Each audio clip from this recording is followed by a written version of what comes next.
Well, I thought it was time I came on here and properly introduced myself. I started posting my TikToks on YouTube when we thought TikTok might be going away.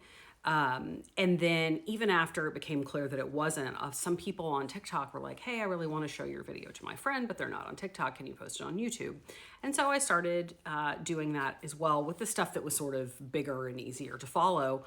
And then a couple of weeks ago, when some of my videos got silenced, got muted, some very kind YouTube lawyers mentioned me, and a bunch of you guys came over to my channel, and I really appreciate that. And so I've been continuing to post my TikToks on here, but I wanted to come on and sort of talk to you directly about, what you want from me on this particular platform.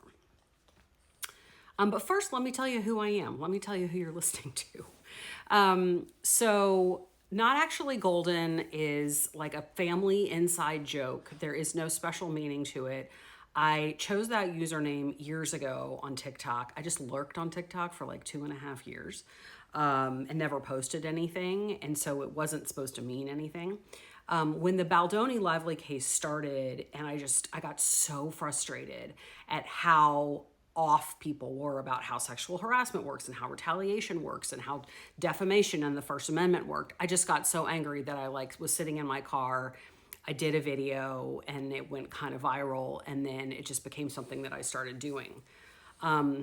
It's a really good outlet for me as a lawyer, as someone who deals with pretty contentious stuff all day long. I really enjoy doing it. So let me just tell you kind of like my background. I am, oh, there goes the dog. I'm finishing my 24th, going into my 25th year of practicing law.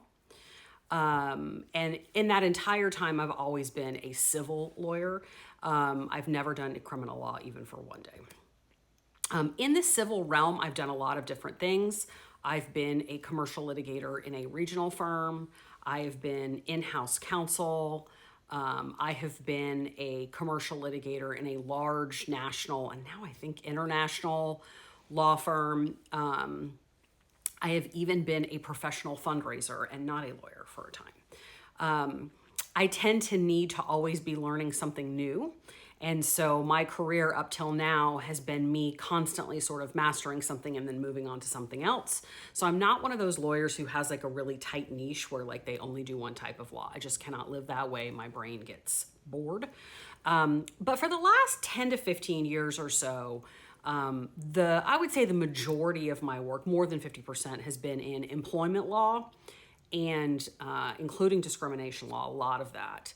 And sort of constitutional law as it applies within the First Amendment and the discrimination and employment realm. And all of those things are very tightly wound together, which I can explain for this group if you'd like, as I have explained on TikTok, how all of those legally are all sort of a piece. So I by no means know everything that there is to know about the law. No one does. I want to be really honest that I have never practiced in New York and I have never practiced in California. So in the Lively Baldoni case in particular, where there's New York law and California law, I am an expert on neither one of those. I can speak broadly about how certain things work, and I do practice in federal court, so I can speak broadly about how federal court works, but those are not my particular area. Because the internet is an insane place, I do not use my real name. I do not tell people where I live or where I work. And that is because for every 1,000 amazing people, there's one cuckoo. But more importantly than me, I have a 13-year-old son, and I am very concerned that people will, if they knew who I was, they would go find him on social media and they would bother him or bully him to try to get to me. There's some pretty nasty stuff that happens over on Reddit, and I just don't want to get him involved in that. So for now, I just try to keep that stuff private. And if you come on here and you know me, or you're like, oh, I think I know her. I saw her at a birthday party. Please keep it under your hat. I'd really appreciate it. It's for safety. It's not because I'm trying to do anything surreptitious. But if you don't want to call me Not Actually Golden, which is very long, and unfortunately the acronym turned out to be NAG, oops, my first name does begin with an L. A lot of people in my life call me L or some derivation of L. So if you ever want to talk to me and you don't want to type all that out, you can say L. In addition to being a practicing lawyer, I have also done some teaching at the college level. I have taught civil litigation mostly at the college level, and I really, really like doing it. And I think that doing that is what has helped me hone my ability to explain pretty complicated things to people in pretty simple terms. I do think I do that as a lawyer. I always have sort of been the one to explain things to folks. I just think that that's something that I have a good ability to do. But in teaching these things, I've gotten even better at it. So a lot of what I do on here and a lot of what I do on TikTok, to me, is just sort of an extension of being a professor, which I'm continuing to do more of, and is probably like my retirement plan. When I stop practicing law, is I will probably just teach, and I look very much forward to that. The only kinds of cases that I really don't want to cover with any real depth are criminal cases, because I've never been a criminal lawyer, and there are people out there who can do a much better job than me. I mean, for what it's worth, when I want to know what's going on in a criminal case, I watch Emily Baker. So I can't do it any better than she could do it. So, I don't think I'm the right creator for that. That said, if there are big concepts that people are like, why is that happening? Or what's that motion about? Or why is that hearsay? I'm always happy to sort of help explain things to people. Like, what does a motion in limine mean? Or why are they arguing this? I can certainly help you understand the bigger concepts in the law.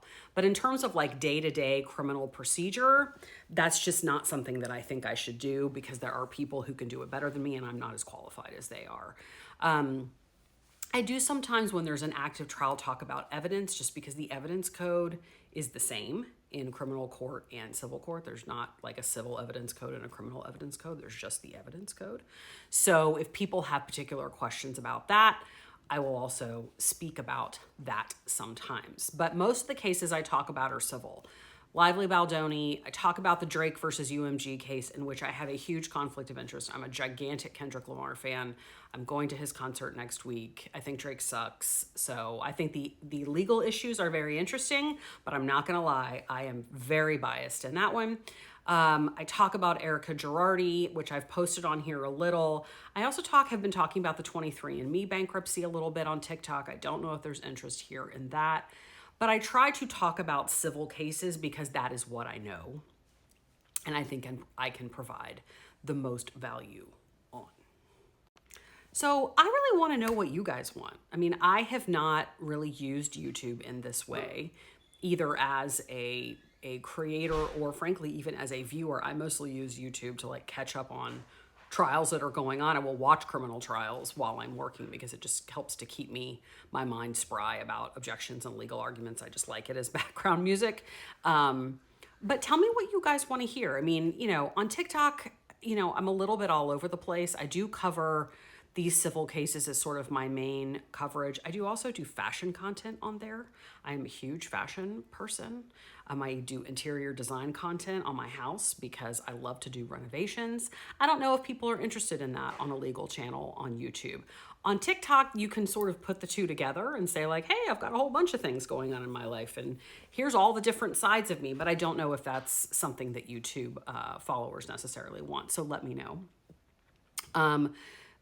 Because he is the single most important thing in my house, Frank will make an appearance every once in a while. That is my French bulldog. I posted a video of him last week. He is a 5-year-old Frenchie. He runs our house. He runs me. He is, the diva behind the scenes. So he's always going to make an appearance or two, and I will share funny Frank moments with you when I can. But that's a little bit about me. I'm happy to be here. Thank you for following me. Thank you for liking my content. And tell me what you want to see, and I'll see what I can do.